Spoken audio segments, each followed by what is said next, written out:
Naranasan niyo na po ba na iwanan o mang-iwan?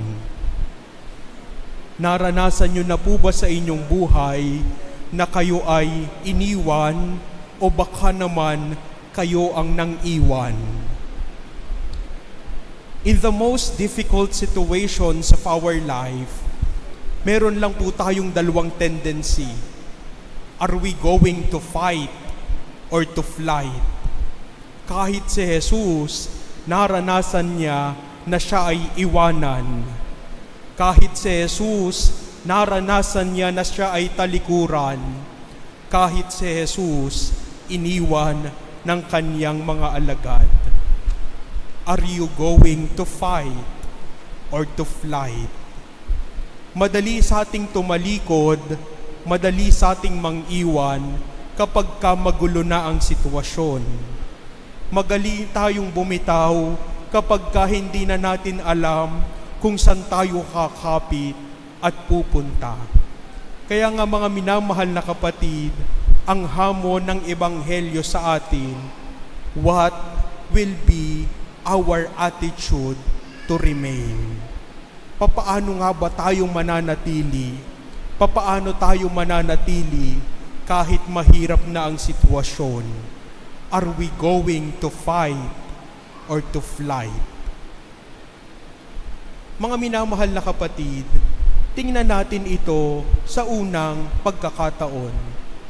Para tayo ay manatili, kailangan pumunta tayo sa tamang tao. Go to the right person. Punta tayo sa tamang tao. Kapag masakit ang ngipin nyo, sa dentista kayo pupunta. Kapag kasira ang gripo nyo, tubero ang tatawagin nyo. Kapag kasira ang electricity, electrician ang kukunin nyo. Kaya nga, minsan nanonood ako ng telebisyon at napapunta ako sa isang channel ng isang sekta. At nagtanong po ang isang Katoliko sa kanya, "Ako po'y naguguluhan sa aking pananampalataya, brother. Ano po ang dapat kong gawin?" At siya'y binasahan ng pastor ng isang kalata sa Biblia na taliwas naman sa pananampalatayang Katoliko. Kaya nga para tayo ay manatili, pumunta tayo sa tamang tao.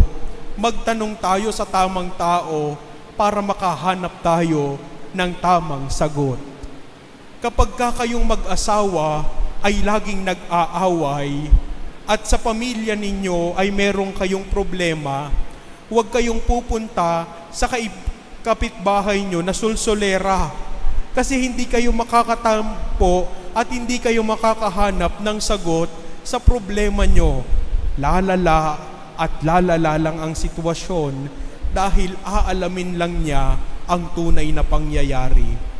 Kapag kayo mag-asawa ay nag-aaway, huwag kayong magsisigawan. Dahil kapag nagsigawan kayo, walang pupuntahan, walang pangyayarihan, at ang nakakaalam ng problema nyo, yung kapitbahay nyong nakikinig sa inyo. Kaya nga kung kayo'y may problema, go to the right person. Pumunta tayo sa tamang tao, magtanong tayo sa tamang tao. At ito po ang ipinakita ni Pedro sa ating Ebanghelyo. Sa gitna ng mahirap na sitwasyon, si Pedro ay nananatili. Hindi siya nag-flight, pero siya ay nag-fight. At anong sabi niya? "Lord, to whom shall we go? You have the words of eternal life." Saan kami pupunta, Panginoon? Wala kaming pupuntahan, kundi sa'yo lamang. Wala kaming tatakbuhan, kundi ikaw lamang. Wala kaming pupuntahan at kakapitan, kundi ikaw lamang na alam naming mahahanap namin ang kasagutan ng bawat tanong sa aming buhay.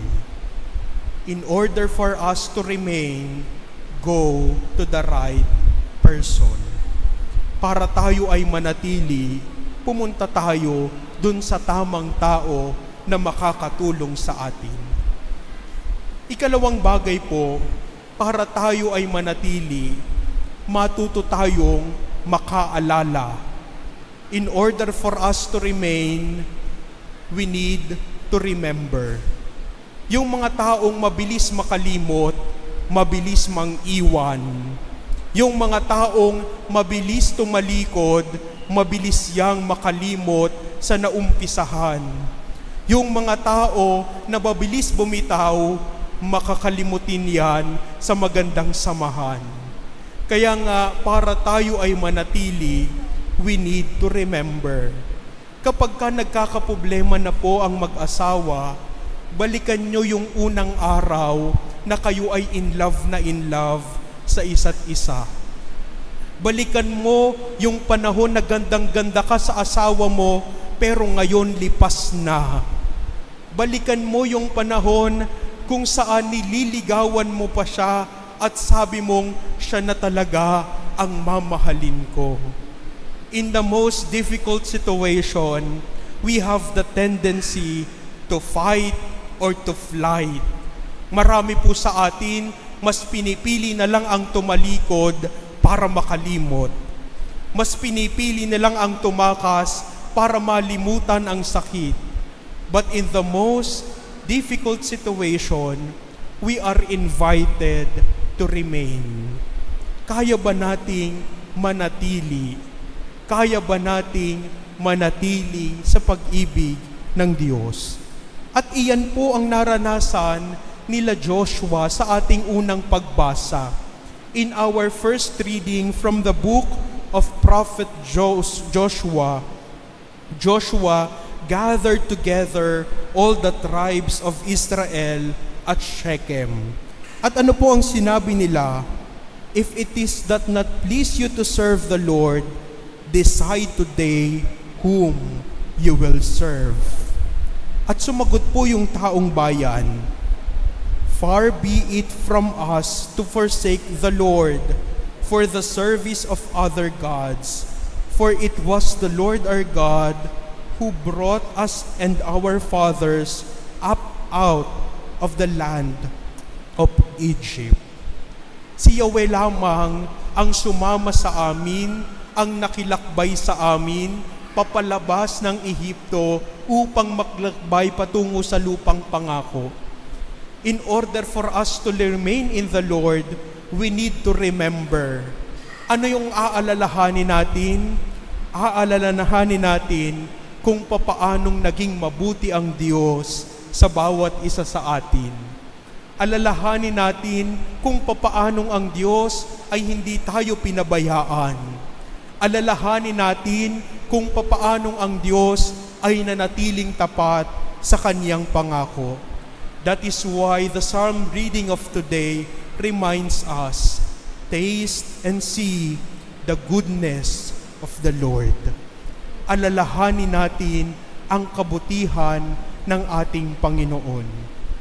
Alalahanin natin na sa buhay natin, kahit tayo ay hindi tapat, ang Diyos ay mananatiling tapat sa Kaniyang pangako.